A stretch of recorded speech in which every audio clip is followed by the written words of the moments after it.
Bismillahirrahmanirrahim. Assalamualaikum warahmatullahi wabarakatuh. Perkenalkan, nama saya Rabiatul Aslamiyah dan kedua rekan saya, Cindy Putri Nabila dan Nadira, kami dari kelompok 7 akan menjelaskan mengenai C kuadrat.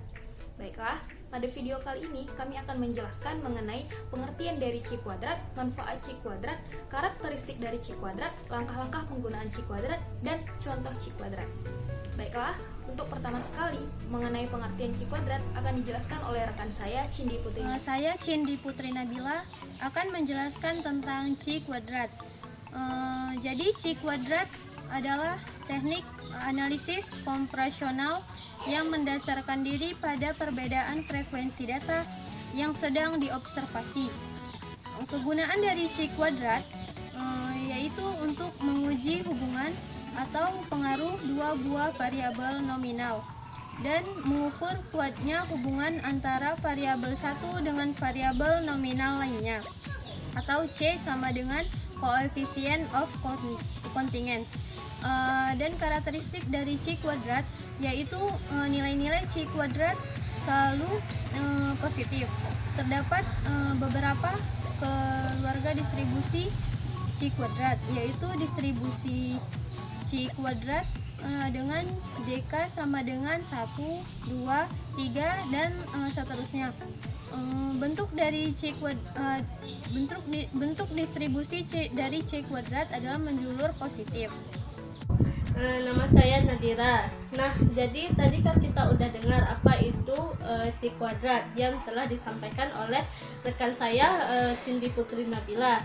Nah, di sini saya akan menjelaskan beberapa manfaat distribusi C kuadrat. Yang pertama itu adalah manfaat yang pertama itu untuk menguji apakah frekuensi yang diamati berbeda secara signifikan dengan frekuensi teoritis atau frekuensi yang diharapkan.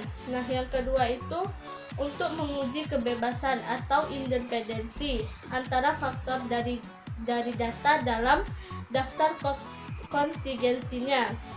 Nah, yang ketiga itu untuk menguji apakah data sampel mempunyai distribusi yang mendekati distribusi tertentu atau distribusi hipotesis tertentu, atau bisa juga dikatakan dengan distribusi populasi seperti distribusi binomial, distribusi Poisson, dan distribusi normal. Nah, jadi kita udah tahu beberapa fungsi dari C kuadrat itu, yaitu ada 3. Yang pertama itu untuk menguji suatu frekuensi yang diamati, yang kedua untuk menguji suatu kebebasan data. Nah, yang ketiga untuk menguji apakah data sampel mempunyai suatu distribusi. Nah, yang selanjutnya saya akan menjelaskan langkah-langkah untuk melakukan uji C kuadrat. Yang pertama itu adalah merumuskan hipotesis yang akan meliputi H0 dan H1. Yang kedua yang harus kita lakukan itu adalah menetapkan taraf signifikasinya, yaitu alfa dan derajat kebebasan theta untuk memperoleh nilai kritis x kuadrat, di mana kita harus menentukan yaitu theta sama dengan k dikurang 1 jika frekuensi yang diharapkan dapat dihitung tanpa harus menduga parameter populasi dengan statistik sampel. Yang kedua itu theta sama dengan k dikurang 1 dikurang m jika frekuensi yang diharapkan dapat dihitung hanya dengan menduga parameternya. Populasi sebanyak m dengan taksiran statistik sampel. Nah, selanjutnya yang harus kita lakukan untuk uji C kuadrat yaitu menentukan statistik uji atau statistik hitung yang dapat kita rumuskan dengan rumus x kuadrat sama dengan sigma i sama dengan 1 sampai dengan k dikali OI dikurang I per E1. Nah, selanjutnya yang harus kita lakukan adalah yang terakhir itu menyimpulkan apakah menolak atau menerima H0.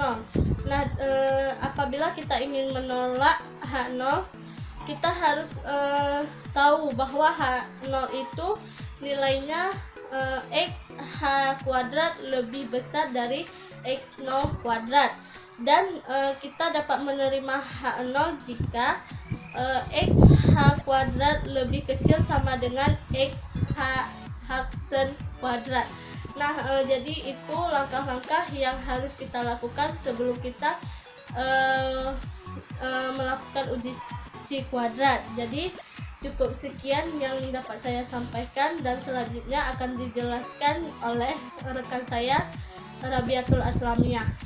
Baiklah, untuk selanjutnya saya akan menjelaskan mengenai contoh dari C kuadrat. Oke, selanjutnya kita akan membahas tentang contoh C kuadrat. Di sini ada sebuah soal, yaitu misalkan dalam Pilkada Jakarta, calon gubernur nomor urut 1 ingin mengetahui proporsi yang akan mendukungnya di 7 kelurahan di Jakarta. Diyakini bahwa 95% di 7 wilayah tersebut memiliki sebaran pendukung yang sama. Jumlah pendukung tercatat dalam tabel berikut. Nah, di kolom pertama ini di sini terdapat 7 kelurahan, di kolom kedua terdapat pendukung, dan di kolom ketiga terdapat target mereka yang akan memilih mereka dalam pilkada, atau dilambangkan dengan EI. Kemudian di sini disebutkan bahwa target mereka adalah setiap kelurahan adalah sebanyak 21, dan di pendukung di sini ini adalah yang mereka hasilkan. Ada di kelurahan yang memiliki mencapai target, tetapi ada juga yang tidak sampai kepada target mereka. Nah, cara penyelesaiannya itu di langkah pertama kita menentukan H0, di mana H0 itu tidak terdapat perbedaan pendukung antara masing-masing kelurahan. Kedua, dalam hal ini tim SES berharap paling tidak ada 21 pendukung di setiap kelurahan. Nah, ini disebut dengan EI.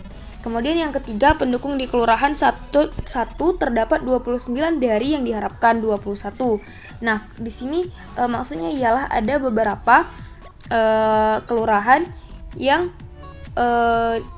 melebihi dari target mereka, dan ada juga yang kurang dari target mereka. Kemudian yang keempat adalah H1, terdapat perbedaan antara pendukung di masing-masing kelurahan. Kemudian langkah kedua, lakukan uji statistik.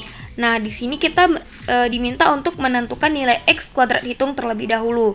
Nah, di mana rumusnya teman-teman bisa lihat di sini, rumusnya ialah X kuadrat sama dengan sigma KI sama dengan 1 dikali 0I ditambah EI kuadrat per EI. Nah, maka di sini kita masukkan rumusnya. Nah, X kuadrat sama dengan di sini 0I ini ialah nilai dari pendapatan atau pendukung yang berhasil mereka capai. Nah, yang pertama di sini ialah 29 di kelurahan pertama, di kelurahan kedua 19 dan seterusnya. Kemudian di sini dikurang dengan EI, di mana EI adalah target mereka yaitu 21. EI pada kelurahan 1 sampai kelurahan 7 adalah sama yaitu 21. Kemudian dikuadratkan dan dibagi dengan EI. Setelah dijumlahkan maka mendapatkan hasil sebesar 5,76. Kita menggunakan dua angka di belakang koma saja. Kemudian langkah ketiga kita menentukan nilai tabel X kuadrat tabel. Di mana yang pertama, tentukan nilai X kuadrat tabel untuk perbandingan. DF sama dengan K sama dikurang 1 sama dengan 7 dikurang 1. K ini adalah jumlah kelurahan, yaitu sebanyak 7, dikurang dengan 1. K sama dengan sel amatan. K itu adalah sel amatan. Sel amatannya berjumlah 7. Kemudian selanjutnya tentukan nilai alfa dari soal. Diketahui di situ 95%, berarti alfanya itu 0,05. 0,05 itu adalah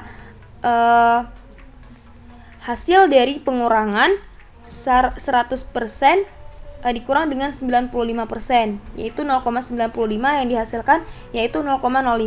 Kemudian yang ketiga, dari data X kuadrat kita dapatkan DF dibagi alfa per X kuadrat, di mana X kuadrat sama buka kurung 6 dibagi dengan 0,05 nilai alfa tadi dan dibagi dengan nilai X kuadrat yaitu 5,76, maka diperoleh hasilnya adalah 20,83.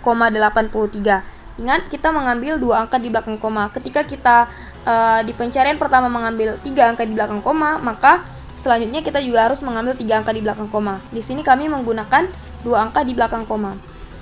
Nah, langkah yang keempat yaitu pada kesimpulan. Pertama, ingat cara penolakan.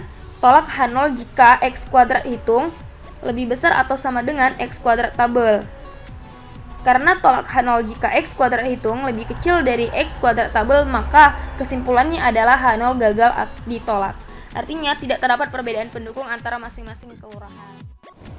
Sekian presentasi dari kelompok kami, yaitu kelompok 7 yang membahas tentang C kuadrat. Lebih dan kurang kami mohon maaf.